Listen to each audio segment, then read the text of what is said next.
নমস্কার, story officially চ্যানেলে আপনাদের প্রত্যেককে স্বাগত। আমরা প্রত্যেকেই কী করি, পুজোর শেষে শঙ্খ বাজাই এবং এটা কি শুধু আমাদের ভালো লাগে তার জন্য বাজাই, নাকি এর ভেতরেও কারণ আছে? আর আমরা কেন 3বার বাজাই শঙ্খ, আর 3বারই বাজাতে হয়?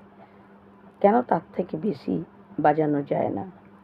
আমরা কি করি, আমাদের যে ঘরের নিত্য পুজো করি, যে আসন আছে বাড়িতে ঠাকুরের, সেখানে আমরা পুজো করি প্রতিদিনই, এবং পুজো করার শেষে আমরা 3বার শঙ্খ বাজাই। এবং আবার সন্ধ্যার সময় আমরা দীপ ধূপ জ্বালিয়ে আবার 3বার শঙ্খ বাজাই। কিন্তু এই শঙ্খ বাজানোর কি দরকার, আজকে আমি সেটা নিয়েই বলছি। আর 3বারই বা কেন বাজাই সেটাও আমি বলছি।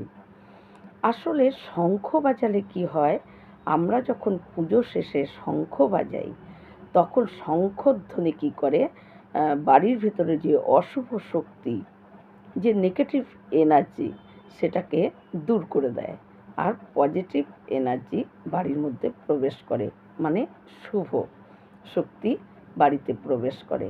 তাই আমাদের শঙ্খ বাজানো দরকার সন্ধ্যাবেলায় এবং পুজোর শেষে। এবার বলছি যে আমরা 3বারই কেন শঙ্খ বাজাই। আসলে শাস্ত্রে বলে যে 3বার শঙ্খ বাজাতে হয়। 3বার বাজালে মানে প্রথমবার বাজালে ব্রহ্মা, দ্বিতীয়বার বিষ্ণু, তৃতীয়বার মহেশ্বর, এই ত্রিদেব 3বার শঙ্খ বাজানো ধ্বনি শুনে এই ত্রিদেব আমাদের বাড়িতে এসে এবং ধন সম্পদ শান্তি বজায় রাখে বাড়ির ভেতরে।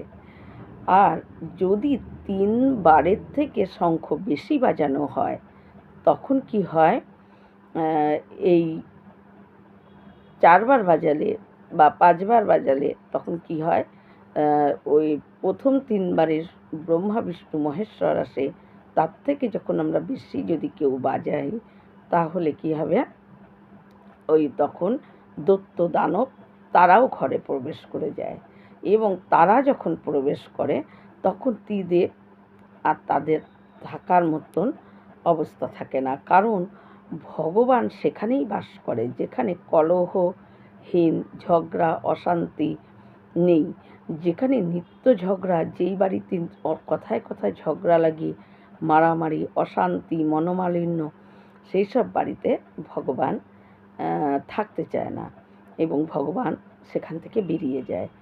তাই 3বারের বেশি শঙ্খ বাজানো উচিত না। 3বারের যদি বেশি বাজানো হয় তাহলে কি হয়, তখন দানব দৈত্য তারাও শঙ্খধ্বনি শুনে ওই বাড়িতে প্রবেশ করে, আর তারা যখন প্রবেশ করে বাড়িতে তখন কলহ, বিবাদ, ঝগড়া, অশান্তি এগুলো লেগেই থাকে।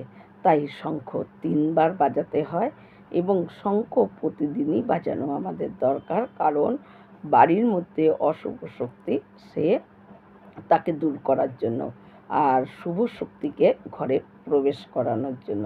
কিন্তু খেয়াল রাখতে হবে শঙ্খ যেন 3বারই বাজানো হয়। আসলে যখন বাজাবো তখন যেন 3বার বাজানো হয়। এটা বলছি না যে সারা দিন রাত্রিরে মাত্র 3বার বাজবে, ওই 3বার না। যখন সন্ধ্যায় বাজাবো আমরা তখনও 3বার মানে ফু দিতে হবে, যাতে 3বার শঙ্খের আওয়াজ হয়। আবার পুজো শেষেও যখন আমরা বাজাবো তখনও 3বার ফু দিতে হবে, যাতে 3বারই শঙ্খের থেকে ধ্বনি বেরায়, এবং তখন ওই 3বারের বেশি শঙ্খ বাজানো উচিত না, তাহলে দানবরা এসে, দৈত্য দানব তারা তখন চলে আসে। তাই 3বার বাজালে আমাদের ব্রহ্মা বিষ্ণু মহেশ্বর এই ত্রিদেব এসে আমাদের ঘরে প্রবেশ করে এবং আমাদের ধন সম্পদ শান্তি কলহ দূর হয়ে যায়, এবং ঝগড়া বিবাদ অশান্তি এগুলো আমাদের বাড়ির থেকে চলে যায়, এবং শান্তি ধন সম্পদ সমস্ত কিছু আমাদের পরিপূর্ণ হয়। তার জন্য আমাদের শঙ্খ বাজানো খুব দরকার। এইরকম ভিডিও পাওয়ার জন্য আমার চ্যানেলটিকে সাবস্ক্রাইব করবেন। নমস্কার।